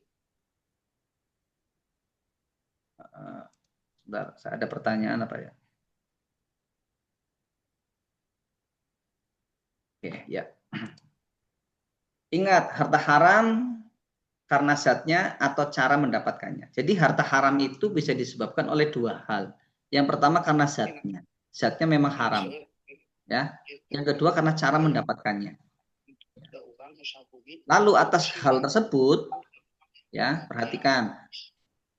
Atas hal tersebut, harta yang masuk dalam kategori harta haram, yaitu karena zatnya atau cara mendapatkannya, termasuk di dalamnya adalah utang riba, itu statusnya adalah haram, maka tidak boleh dimiliki. Ya, tidak boleh dimanfaatkan. Ini. Jadi saya gambarkan begini, pada saat seseorang sukses mencuri motor di suatu mall, dia bisa bawa pulang, itu rezeki bukan? Rezeki. Tapi rezeki yang haram statusnya. Pertanyaannya, setelah dibawa pulang motor itu, apakah itu statusnya berubah menjadi motornya si pencuri itu? Bukan. Tetap aja itu adalah milik orang lain. Berarti status motor itu adalah motor milik orang lain. Nah, siapapun yang mengambil tanpa seizin atau menggunakan tanpa seizin punyanya, maka hukumnya haram. Tidak boleh. Ya. Begitu. Maka demikian juga riba. Riba itu masuk kategori harta haram, maka tidak boleh dimiliki karena itu tidak diizinkan oleh Allah. Tidak boleh dimiliki, apalagi dimanfaatkan. Buat apa? Buat menafkahi keluarga, buat menyekolahkan anak, buat bangun pesantren, bangun masjid. Kan jadi salah kaprah ya. Oke. Bapak Ibu sekalian yang rahmati Allah, perhatikanlah hisab di akhirat ya. La tazullu qadama abdi yaumal qiyamati hatta yus'ala an umurihi fima afnahu wa an ilmihi fima fa'ala wa an a'malihi min aina aktasabahu wa fima anfaqahu wa an jismihi fima ablahu. Perhatikan Bapak Ibu ya. Tidak akan bergeser dua telapak kaki seorang hamba pada hari kiamat sampai dia ditanya atau dimintai pertanggungjawabkan tentang umurnya kemana dihabiskannya, tentang ilmunya bagaimana dia mengamalkannya, tentang hartanya dari mana diperolehnya dan kemana dibelanjakannya. Nah, tentang harta itu ditanyakan dari mana diperolehnya dan kemana dibelanjakannya. Ya. Apakah dengan cara haram mendapatkannya atau dengan cara halal? Ya. Kalau dia dengan cara mendapatkannya dengan cara halal terus digunakan dengan untuk keharaman, ya tidak boleh. Iya. Mancikan pantona. Nah, Mama sih. mendapatkannya dengan cara Jadi yang motor teh haram. akhirnya nawis 13 juta. Anu etana anu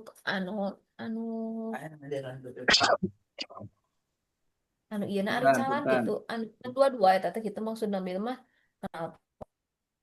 Oke.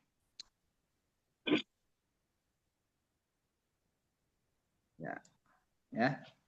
Jadi tentang harta itu kan ditanyakan dua hal, dari mana mendapatkannya, bagaimana cara mendapatkannya, ya, dan kemana dibelanjakan, serta tentang tubuhnya untuk apa digunakan. Gitu ya. Baik, inilah yang perlu kita menjadi kewaspadaan buat kita semua ya.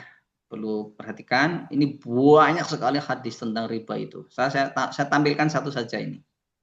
Dari Ka'ab bin Ujrah bahwa Rasulullah SAW bersabda, Ya kaifa ibnu ubjrata la yarbu lahum nabata min su'ti illa kanatin naru awla bihi.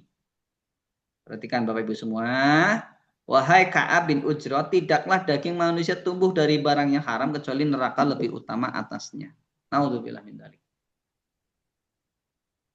Ya, hati-hati para pencari nafkah ini. Pada saat kita berkata menyayangi anak istri kita dengan membawa pulang uang hasil riba, itu bukan menjadikan memasukkan anak kita ke dalam surga, tapi ini hadisnya.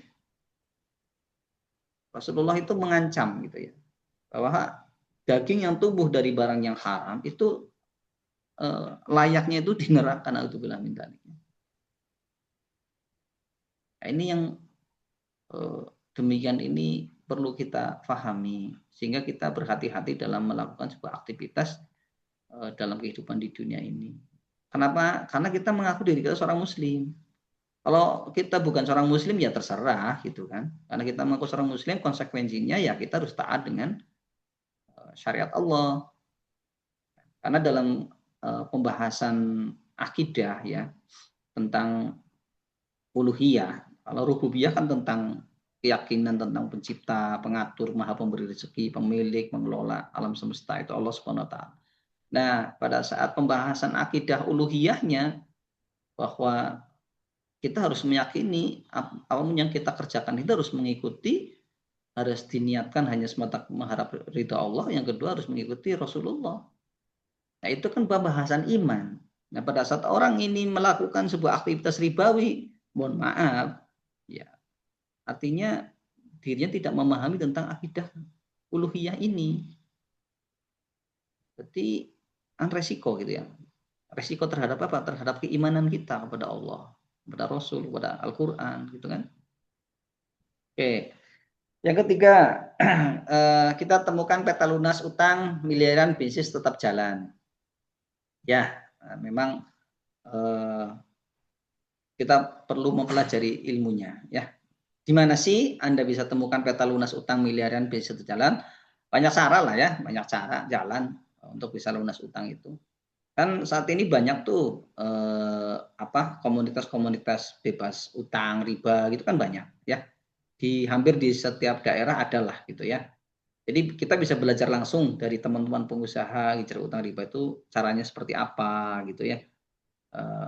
Tahapannya seperti apa gitu. Resiko-resikonya seperti apa yang bisa diantisipasi gitu. Ya. Itu yang pertama. Jadi bisa belajar langsung dari teman pengusaha hijrah utang riba gitu ya. Atau yang kedua, belajar melalui membaca buku Sukses Hijrah dari Utang Riba ya.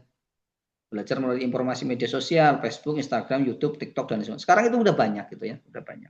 Tinggal bagaimana kita serius nggak dalam proses penyelesaian utang riba itu. Dan kita tahu nggak potensi-potensi resikonya gitu ya. Dalam artian agar cara kita menyelesaikannya itu dengan ahsan dan tidak melanggar aturan hukum positif gitu ya. Yang selanjutnya belajar sukses bebas utang riba secara online. Ya, ada kan sekarang banyak gitu ya yang melalui pembelajaran online, webinar, tutorial hijrah riba dan lain sebagainya. Jadi banyak cara. Atau mengikuti program seminar sukses bebas dari utang riba juga bisa. Tinggal pilih mana yang mau diikuti gitu kan. Nah, terkait dengan pembahasan utang riba, otomatis itu bukan pembahasan yang bukan pembahasan yang sifatnya mudah. Kenapa? Karena belum tentu orang yang memahami, orang yang mengerti, orang yang tahu cara penyelesaian utang, belum tentu dia itu akan mau melakukan. Kenapa? Tadi karena banyak pertimbangan, gitu kan? Banyak pertimbangan. Karena itu bagi kami dalam proses penyelesaian utang riba itu yang paling utama dan wabil utama itu adalah bagaimana pemahaman akidahnya dibenarkan terlebih dahulu. Sehingga begitu pemahaman akidahnya sudah benar, maka ilmu yang tadi itu bagaimana caranya, langkahnya itu mereka mau melakukan. Tapi kalau akidahnya belum selesai, itu tidak akan jalan. Ya, karena itulah memang proses penyelesaian utang riba itu butuh pembinaan yang tidak cuma sekali 2 kali, tapi terus-menerus harus diberikan pembinaan ya, dan berkumpul dengan mereka-mereka yang senantiasa untuk menjauhi riba. Kebetulan gitu ya, kebetulan di Muslim Business Institute tuh punya program juga sebenarnya ya, punya program ini di tanggal 14-15 itu memang khusus kita siapkan program untuk mereka-mereka yang punya utang. Jadi bukan berbicara tentang bisnisnya dulu, ya. Sebenarnya intensif bisnis kelas program itu bicara tentang bisnis, tapi ini event spesial ya, event spesial untuk mereka-mereka yang punya masalah utang itu nanti akan dibantu ya, itu dengan melalui private training, mentoring dan coaching bisnis Islami gitu ya. Jadi nanti pemahaman akidahnya dibenerin, strategi langkah-langkah untuk menyelesaikan utangnya itu nanti diajarin dan dibimbing gitu ya, dan dibimbing. Dan juga nanti kita ada program-program kelas bisnisnya sehingga bisnisnya membaik gitu kan ya. Itu nanti insya Allah bisa menyelesaikan. Itu kita ada di tanggal 14-15 Februari ya 2026. Sementara pelaksanaan di Purwokerto. Jadi kalau Pak Hilman mau melaksanakan di Kalimantan Selatan, dengan senang hati saya siap meluncur ke Kalimantan Selatan. Oke, pertanyaannya mengapa sih penting bersama MBA, Internship Business Class Program? Apa sih yang kami tawarkan? Siap, Oke, alhamdulillah siap. Terima kasih Mas Hirman. Pak Hirman, makasih. Jadi apa sih yang siap. Apa sih yang kami tawarkan pada saat belajar di MBA gitu ya? Jadi insya Allah kita akan belajar bersama praktisi ya. Praktisi itu artinya orang-orang yang udah pernah jalanin masalah menyelesaikan utang gitu ya. Dan mentor dan bisnis coach ya. Insya Allah kita akan berikan itu semua. Yang kedua, jadi pembelajaran dengan menerapkan metode training, mentoring dan coaching. Nanti kita disinergikan 3 metode ini ya. Metode training, mentoring dan coaching kita sinergikan sesuai dengan sesuai dengan karakter masing-masing, training seperti apa, mentoring seperti apa, coaching seperti apa. Jadi nanti disinergikan untuk membantu teman-teman dalam proses penyelesaian utang. Gitu ya. Jadi ini yang ditawarkan di Muslim Business Institute. Dan kelasnya juga private ya. Kita paling 15 orang gitu ya. Enggak banyak-banyak Kak. Karena kami berpikir banyak itu pengalaman kami itu tidak akan pada saat nanti fakta di lapangan tidak semuanya bisa tercover gitu ya, karena permasalahannya itu beda-beda nanti walaupun utangnya di bank yang sama pun proses penyelesaiannya belum tentu sama gitu ya. Jadi harapan kami pembelajaran lebih efektif, lebih fokus, terbimbing dan berorientasi kepada kebutuhan peserta mengikuti tahapan pengembangan usaha. Jadi kita kelasnya kelas private ya, 15 aja lah, nggak usah banyak-banyak. Gitu. Insya Allah kita berkumpul bersama sahabat, satu visi, satu misi, atmosfer bangkit menuju perubahan kehidupan, keberkahan dan berkelimpahan. Nah ini benefit ya, benefit yang akan kita berikan buat teman-teman yang akan bergabung di program IBC spesial program lunas utang. Jadi kita akan training dan workshop di Hotel Bintang 4. Ya, pelaksanaannya di Hotel Bintang 4. Itu terus apa sih bonus yang diberikan? Jadi insya Allah di sini banyak kok teman-teman yang sudah mengikuti program bebas utang kok. Tapi kami coba berikan yang berbeda ya. Jadi modul pembelajaran itu akan kami berikan. Bukan kami simpan terus tidak boleh diberikan kepada peserta. Enggak, kami kasihkan gitu ya. Jadi selama ini saya punya pengalaman ikut seminar, ikut sampai bayar puluhan juta gitu ya. Jadi tidak pernah mendapatkan modul pembelajaran gitu ya. Nah ini kita akan coba modulnya kita berikan supaya bisa dilakukan pada saat di rumah bisa dipelajarin kembali dan mana yang tidak paham bisa ditanyakan. Itu yang pertama ya. Yang kedua, kita akan membuka kelas 2 pekan sekali setiap dalam 1 bulan itu 2 kali ya secara online. Nanti kita gunakan untuk apa? Untuk diskusi. ya, untuk diskusi, untuk pengarahan bagaimana langkah-langkahnya yang harus dilakukan dan lain sebagainya. Itu nanti kita buka ruang pembelajaran 2 pekan sekali. Gitu. Yang ketiga, kita akan masukkan ke dalam grup khusus, ya, yang dimana nanti every time teman-teman bisa, kalau permasalahan dalam proses penyelesaian utang itu mengalami kendala, hambatan dan sebagainya, itu nanti bisa dikonsultasikan di situ dan kita bisa akan support bareng-bareng. Nah, ini bimbingan ya. Ini bimbingan. Jadi problemnya itu selama ini yang sering kali kami jumpai adalah pada saat mereka mengikuti seminar dan lain sebagainya, habis itu mereka tidak dilakukan bimbingan. Nah, itu problemnya, sehingga mereka ilmu dapat, motivasi dapat, tapi pada saat mau action kebingungan. Akan mulai dari mana, harus seperti apa. Ya. Maka di MBA kita akan kawal. Ya, kita akan kawal, kita bimbing, kita terus gitu. Supaya apa? Supaya dalam prosesnya memahami betul strategi-strateginya, langkah-langkah yang dilakukan oleh pihak lembaga peminjam itu seperti apa. Kita pahami dulu. Setelah kita paham, maka kita siapkan langkah untuk bagaimana beradaptasi dengan pola mereka. Sehingga apa? Yang terjadi adalah kita melakukan yang namanya passing bank. Passing bank itu bagaimana supaya kita tidak menjadi orang yang selalu ditekan oleh mereka, gitu kan ya. Menjadi baik padahal kita bagaimana caranya mereka itu jadikan sahabat bagi kita dan membantu kita dalam proses penyelesaian utang. Nah, itu akan kita coba ke sana. Baik.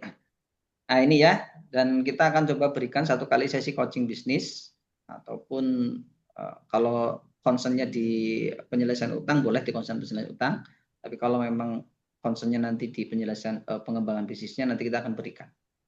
Gitu ya. Demikian. Jadi kami punya program ya, IBC ya, fokus kepada kebutuhan dan kesusahan peserta. Oke, minta izin, saya ini ada video ya. Insya Allah beliaunya juga ada di sini kayaknya, ikut bergabung. Ya, ini videonya. Silakan Bapak Ibu sambil ngopinya, sambil minumnya dinikmati.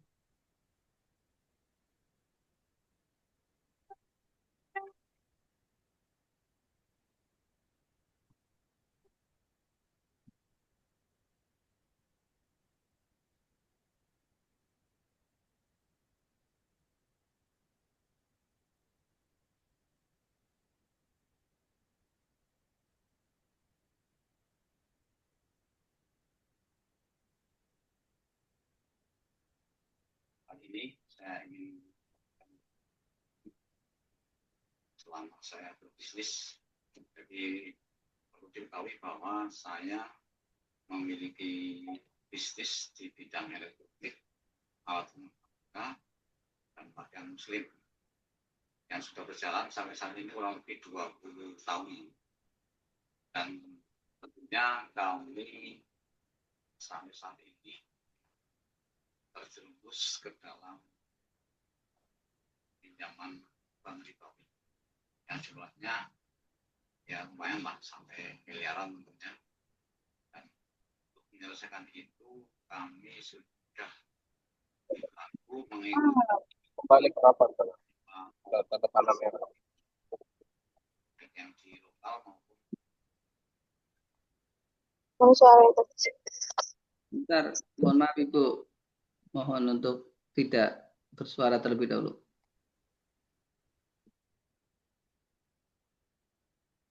Ya, saya lanjut ya. skala nasional. Saya ulang aja deh.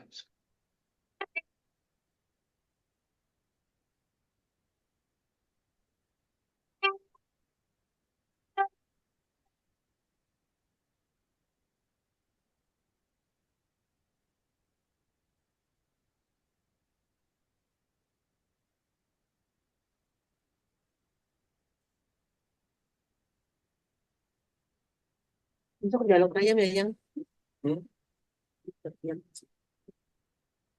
Mohon maaf yang Ibu untuk tidak bersuara terlebih dahulu, Bu. Saya mute aja dulu ya.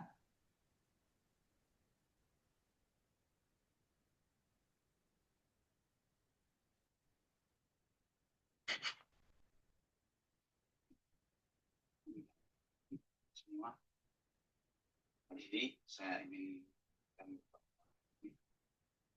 selama saya berbisnis, jadi perlu diketahui bahwa saya memiliki bisnis di bidang elektronik, alat rumah tangga, dan pakaian muslim yang sudah berjalan sampai saat ini kurang lebih 20 tahun. Dan tentunya kami sampai saat ini terjerumus ke dalam pinjaman bank ribawi yang jumlahnya ya lumayan lah sampai miliaran ya. Dan menyelesaikan itu kami sudah dibantu mengikuti beberapa komunitas anti riba baik yang di lokal maupun skala nasional. Kami sudah menghabiskan biaya puluhan juta untuk mengikuti beberapa seminar komunitas tersebut. Dan alhamdulillah itu sepadan dengan biaya yang saya keluarkan. Artinya bahwa pemahaman saya sekeluarga tentang riba, tentang bank-bank konvensional, bank syariah, dengan selama ini kita jadi paham betul hal-hal seperti itu. Dan tentunya kita sebagai pengusaha muslim bisa untuk keluar dari jabatan bank riba. Nah, selama kami mengikuti beberapa komunitas itu, yang saya sampaikan tadi, itu ilmu memang luar biasa. Ilmu kita dapatkan, semuanya kita dapatkan, termasuk teori-teorinya kita dapatkan.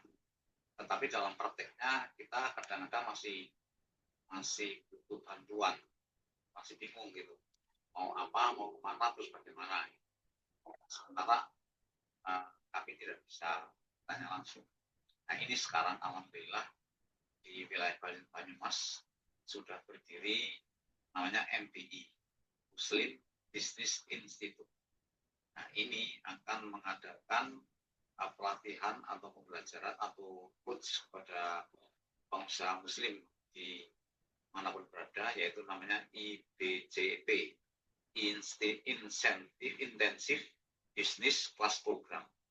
Dan saya alhamdulillah sudah daftar bersama anak saya.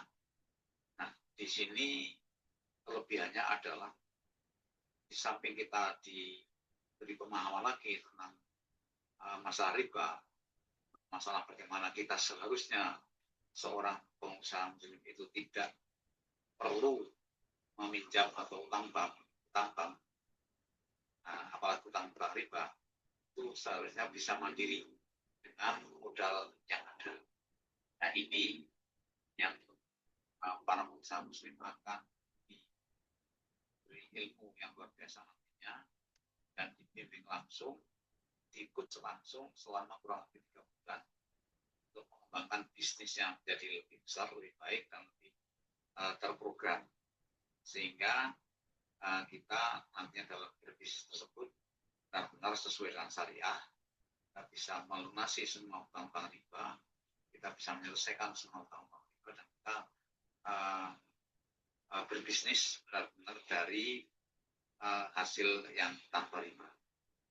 Mari Bapak Ibu sekalian kaum muslimin, para pengusaha muslim yang masih terjebak ribawi, segera berprogram kami, karena ini program ini sangat eksklusif karena hanya diikuti cuma 7 sampai 10 peserta saja, supaya hasilnya lebih maksimal.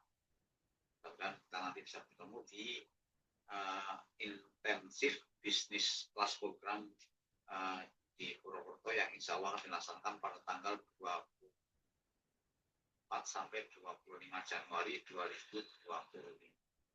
Sampai jumpa. Assalamualaikum warahmatullahi wabarakatuh.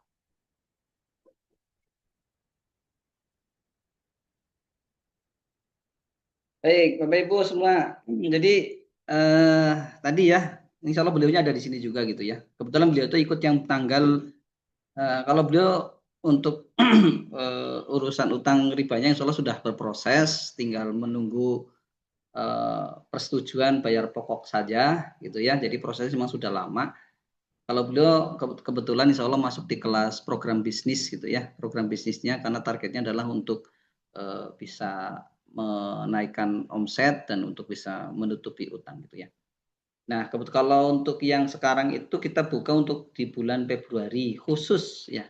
Khusus memang kami spesial program khusus untuk bebas utang riba miliaran gitu ya.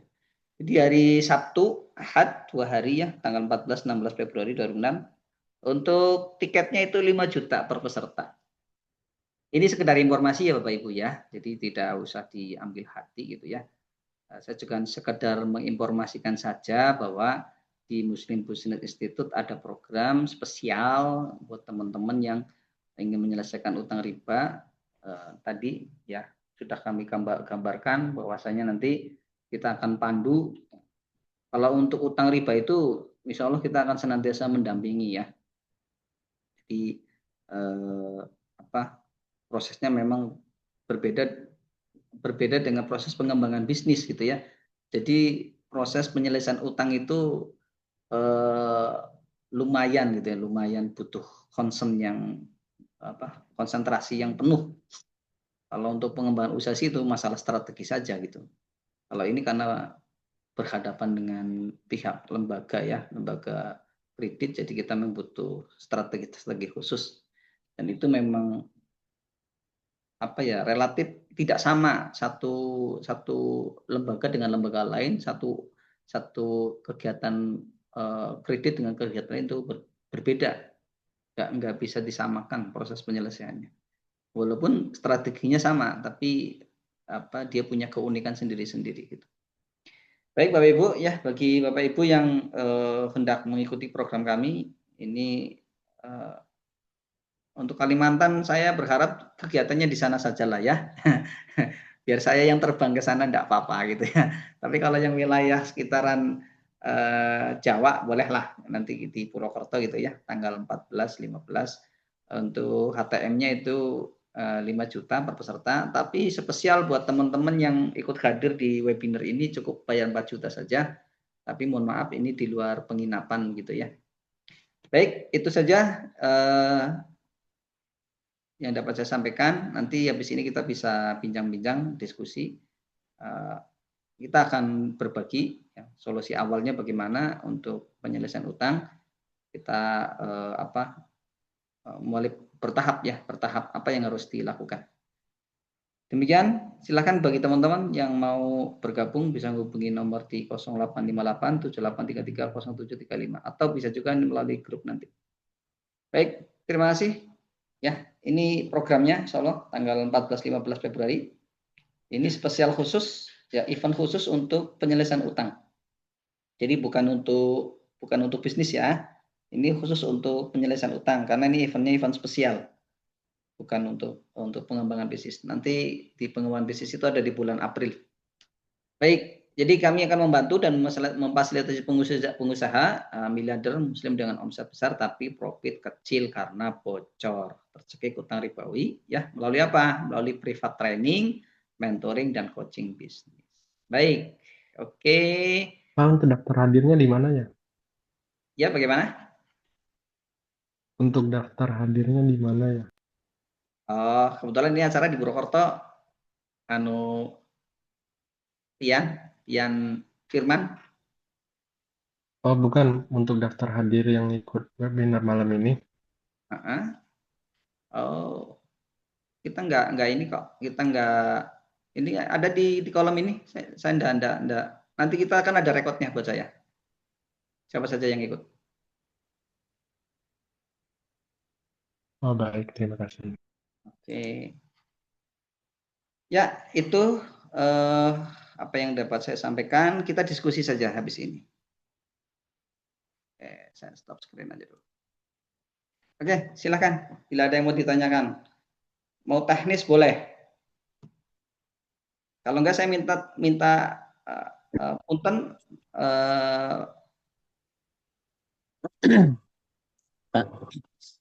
Pak, bagaimana kalau sudah terlanjur riba untuk bangunan itu kayak apa itu Pak? Tapi duitnya untuk bangunan gitu. Mohon maaf, boleh lebih diperjelas ininya pertanyaannya? Maksudnya pinjam uang ke bank, tapi duitnya itu enggak dipakai buat usaha, tapi untuk bangunan gitu.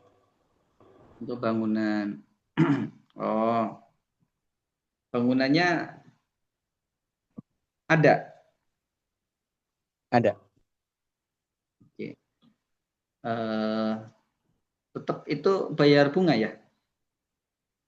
Iya, bayar bunga, Pak. Pinjam ke bank untuk bangun kan maksudnya gini. Itu akadnya gimana termasuk apa gambarnya tuh haram atau kayak apa gitu. Jadi kita tidak melihat peruntukannya untuk apa saja ya. Yang kami perhatikan di sini adalah akad yang diperlangsungkan. Akad yang diperlangsungkan itu adalah akad pinjam uang. Gitu ya. Kalau dalam Islam itu pinjam uang, gini, bedakan antara utang ya, utang barang-barang kimia. Barang-barang kimia itu sebagaimana Rasulullah sampaikan itu, Rasulullah itu pernah pinjam unta gitu ya. Pinjam unta, terus dari pihak peminjam itu minta dikembalikan. Maka Rasulullah itu meminta sahabat untuk mencarikan dan tidak ada yang sepadan karena memang itu barang kimia ya. Jadi kalau kita meminjamkan kambing, sapi, kerbau gitu ya, unta gitu, itu kan kalau untuk dicari yang persis kan nggak ada. Maka Rasulullah menyampaikan kembalikanlah dengan yang lebih baik. Nah gitu. Karena apa? Karena barang itu masuk kategori barang kimia, barang yang tidak ada padanannya dan sulit dicari. Gitu. Berbeda dengan pinjam uang. Uang itu bukan masuk dain, bukan barang bukan barang statusnya kimia, tapi statusnya adalah barang misliat, barang yang serupa. Artinya barang serupa itu mudah dicari padanannya. Nah, kalau barang serupa itu dilakukan transaksi pinjaman, maka itu hukumnya ta'awun, saling tolong-menolong.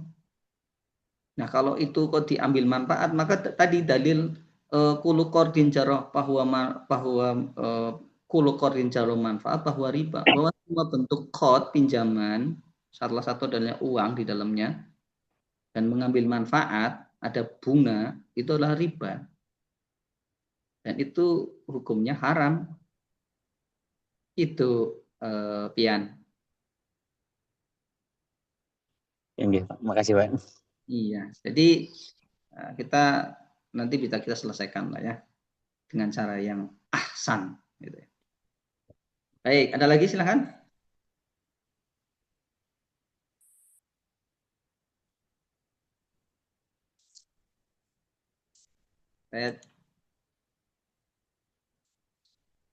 Oke, saya lihat di kolom chat ya. Utang bukan aset, bukan juga harta, tapi kewajiban. Iya, iya, betul gitu ya. Oke, gali lubang tutup lubang. Iya, baik.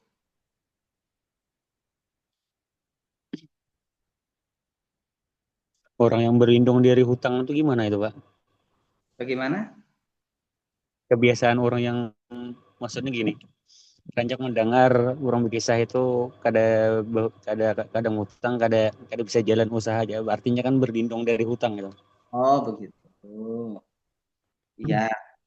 Jadi itu kan masalah mindset, masalah cara berpikir. Nah, disinilah nanti di program ini kita akan rubah cara berpikirnya. Ya, cara berpikirnya kita rubah.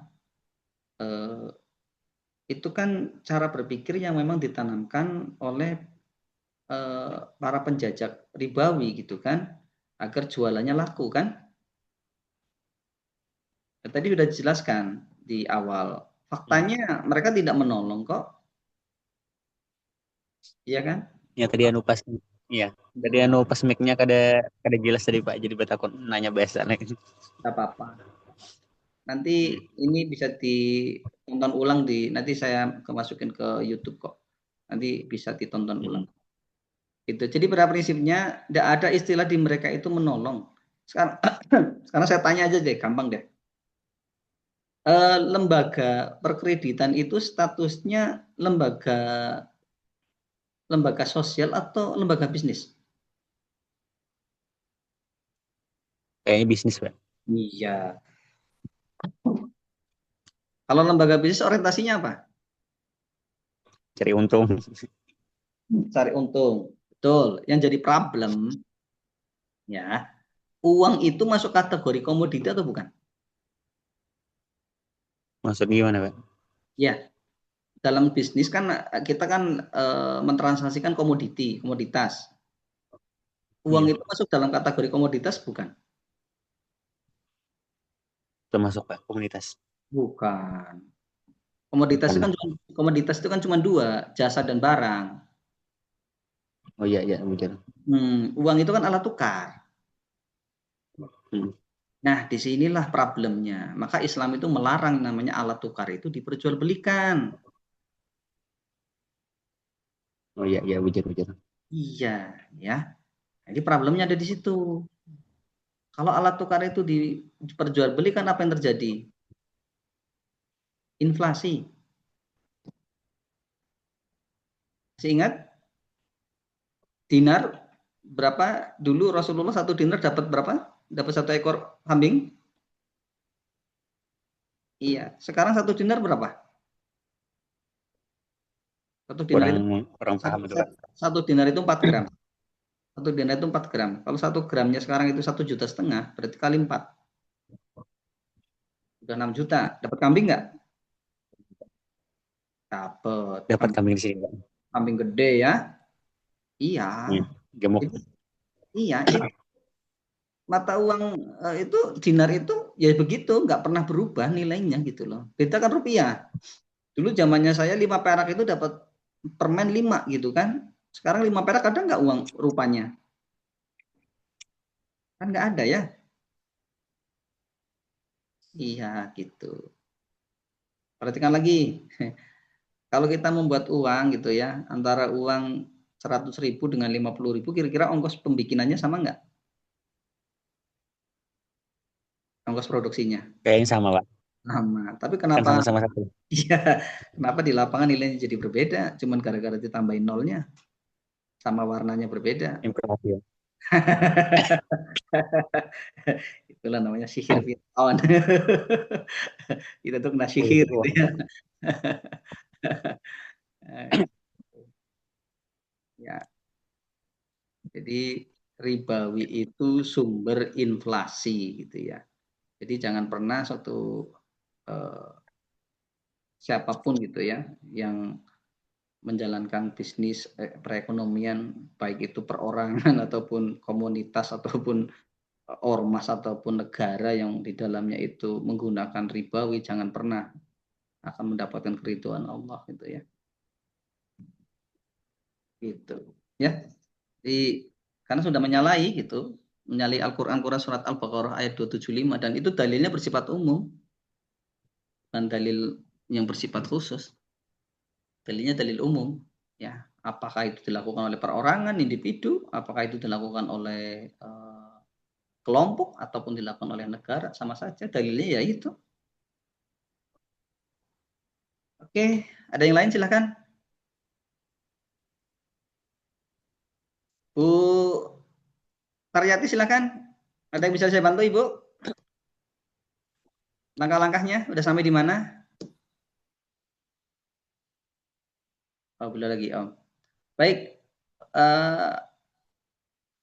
Pak Endro, bisa dengar suara saya? Pak Endro.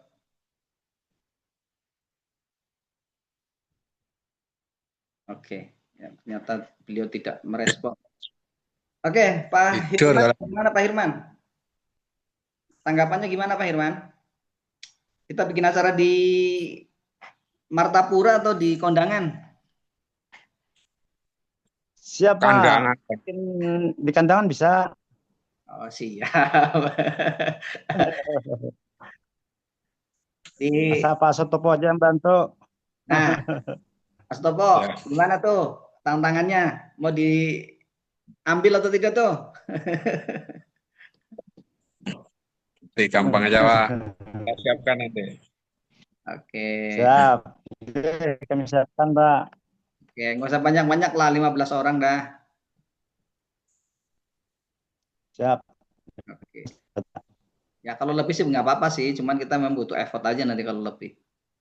Tidak apa-apa gitu ya.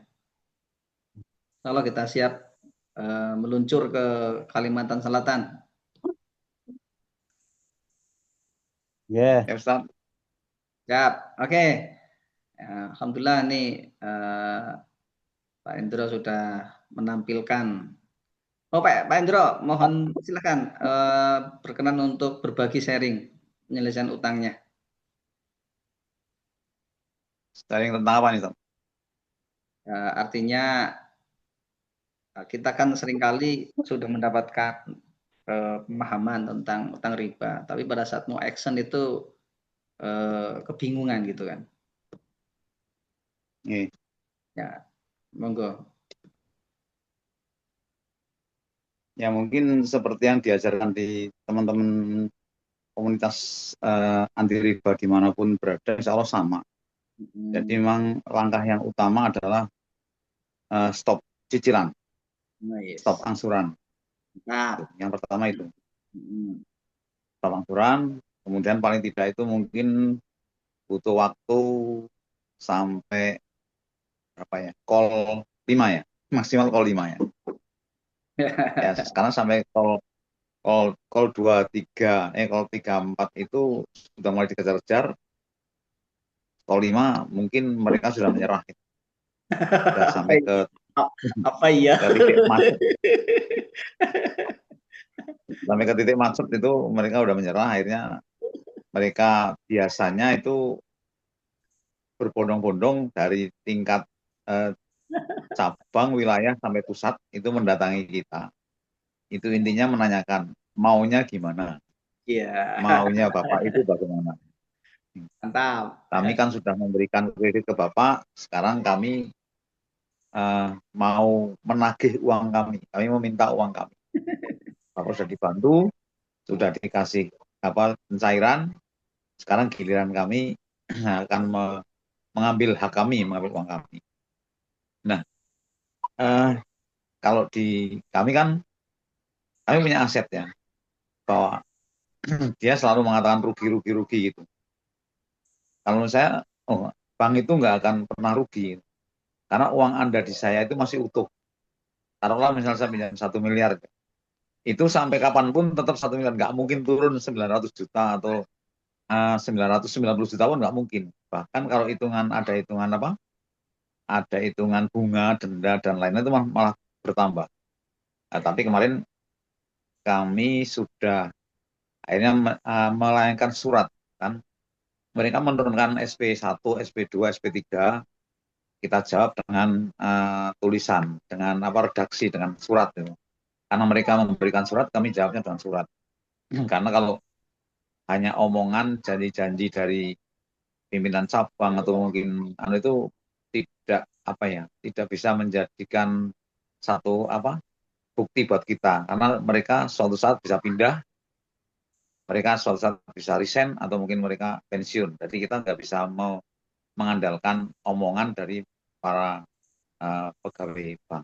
Makanya kita by surat, itu nomor penting, pakai surat, ada buktinya pakai surat. Dan kami kemarin terakhir sudah dipanggil menghadap pimpinan kantor di sana gitu ya, dipanggil di bank tersebut, kami datangi dengan baik, kami sampaikan, kami ditanya, intinya Bapak maunya apa? Maunya apa? Intinya kami mau bayar.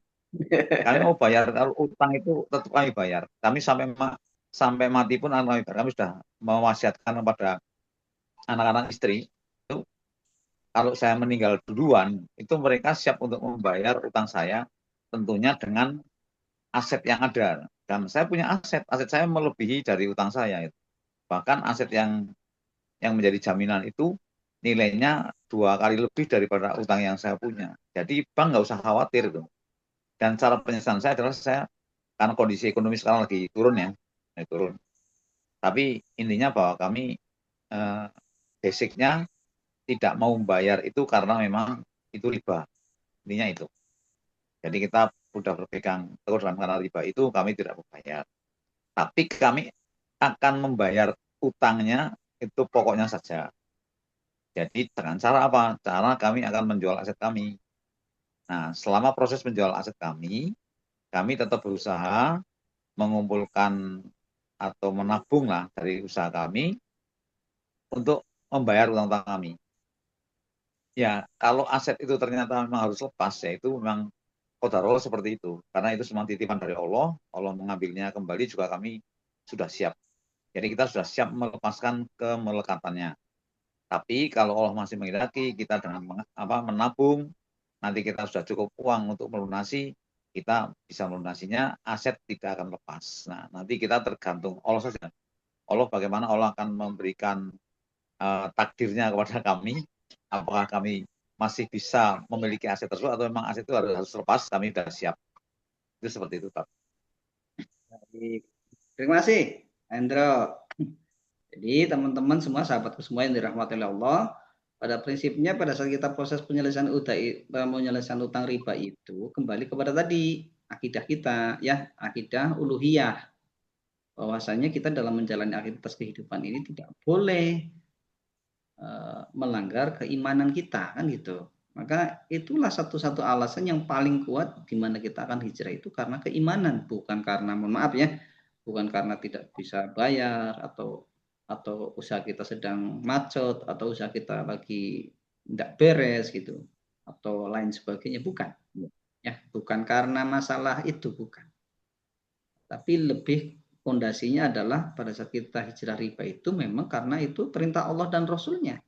Sebagai bukti kita adalah orang yang mencintai Allah dan Rasulnya, dan kita sudah komitmen bersahadat kepada Allah dan Rasulnya, ya tidak ada kata tidak. Maka keimanan itu menjadi dasar kita untuk hijrah dari utang riba. Gitu. Jadi bukan alasan karena, oh saya masih bisa bayar kok, atau usaha saya lagi turun nih nggak bisa, bukan itu, bukan. Ya, bukan itu.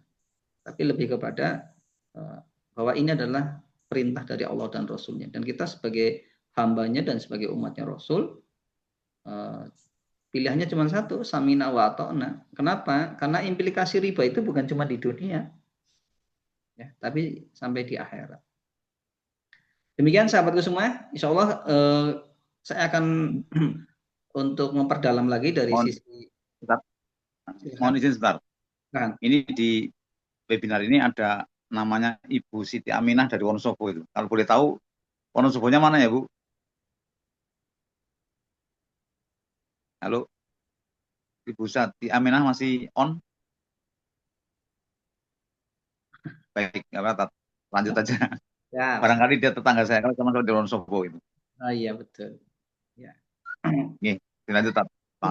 Insya Allah beliau ikut di tanggal, mudah-mudahan kalau ridhoi tanggal besok 24-25 beliau ikut. Insya Allah, kalau Allah ridho, insya Allah bisa ikut di tanggal 24-25. Beliau kemarin sudah menyampaikan. Gitu. Iya. Ya. Mudah-mudahan nanti bisa satu kelas lah. Mudah-mudahan. Ada yang lagi yang perlu didiskusikan? Kalau tidak ada, saya sampaikan informasi bahwa insya Allah kita akan ada webinar lagi, tapi lebih kepada nanti taklim ya, lebih taklim terkait dengan harta haram itu seperti apa sih gitu ya.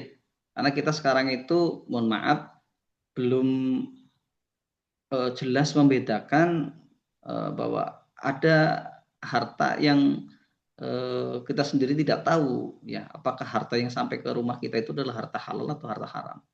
Nah, itu nanti kita akan bahas di episode kedua ya, terkait dengan harta haram. Insya Allah itu dulu yang dapat kami sampaikan. Saya ucapkan terima kasih, jazakumullah khairan katsira, telah berkenan bergabung untuk belajar bersama.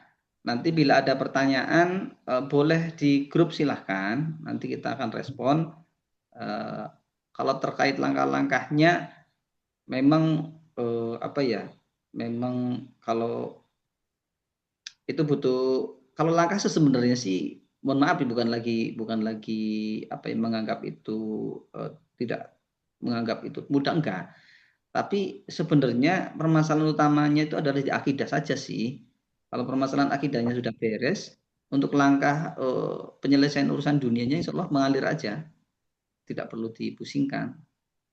Kenapa mereka menjadi pusing itu pada saat, mohon maaf, permasalahan akidahnya belum beres, itu aja sebenarnya.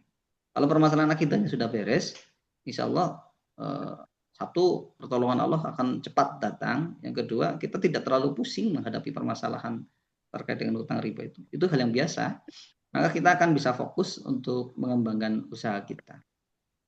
Demikian, ya. Jadi, insya Allah kita akan bertemu lagi di episode kedua. Untuk temanya, insya Allah kita akan membahas terkait dengan harta haram. Begitu. Untuk sahabatku yang dari Kalimantan Selatan, monggo silakan dikoordinasikan dengan Ustadz Sutopo gitu ya. Nanti kita akan koordinasi kapan mau diadakan di sana, tinggal nanti dikondisikan saja. Insya Allah kita siap untuk terbang ke Kalimantan Selatan. Demikian yang dapat saya sampaikan. Ya, silakan. Monggo Pak Hirman. Pak Hirman, ada yang mau disampaikan?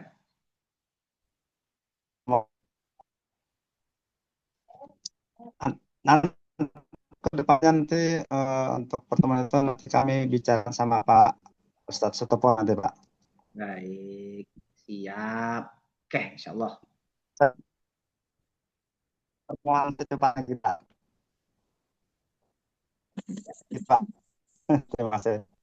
Baik, siap. Terima kasih Pak Hirman. Oke, tinggal teman-teman aja di calling Pak. Sama. Saya juga tak minta tolong Ustadz Gusti Orin, nanti saya hubungin beliau biar mensupport kegiatan di sana. Nah, bisa Pak atau Gusti Oren ya, Ustadz Gusti Oren. Itu teman Pak. Oh. Okay. Nanti minta tolong sementara disampaikan aja ke beliau. Salam dari Amir gitu. Amir Purwokerto. Allah lah. Nanti saya juga komunikasi sama beliau. Oke, gitu dulu ya. Terima kasih sahabatku semua yang dirahmati Allah. Kita akhiri, mudah-mudahan apa yang pembelajaran kita kali ini, mudah-mudahan Allah berikan kefahaman dan menjadi Amin. salah satu wasilah kita untuk mendapatkan kemudahan dari Allah. Dan saya doakan buat teman-teman semua yang masih dalam proses penyelesaian utang riba, mudah-mudahan segerakan Allah berikan pertolongannya. Insya Allah tidak sesuatu yang nggak mungkin bagi Allah, ya Allah pun payakun. Insya Allah kalau Allah berkehendak, tinggal bagaimana cara kita itu sekarang. Cara kita adalah bagaimana kita memantaskan diri di hadapan Allah bahwa kita itu adalah hamba Allah yang layak untuk ditolong. Itu saja upaya kita sekarang. Baik, mari kita akhiri dengan bacaan hamdalah dan doa kafaratul majlis. Alhamdulillahirabbil alamin. Subhanakallahumma Alhamdulillahirabbil alamin. Subhanakallahumma wa bihamdika asyhadu an la ilaha illa anta astaghfiruka wa atubu ilaik. Alhamdulillah. Terima kasih. Saya mohon undur diri.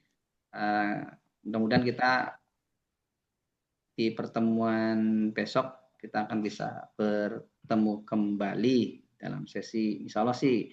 Amin. Lebih ke temanya tema taklim ya, insya Allah.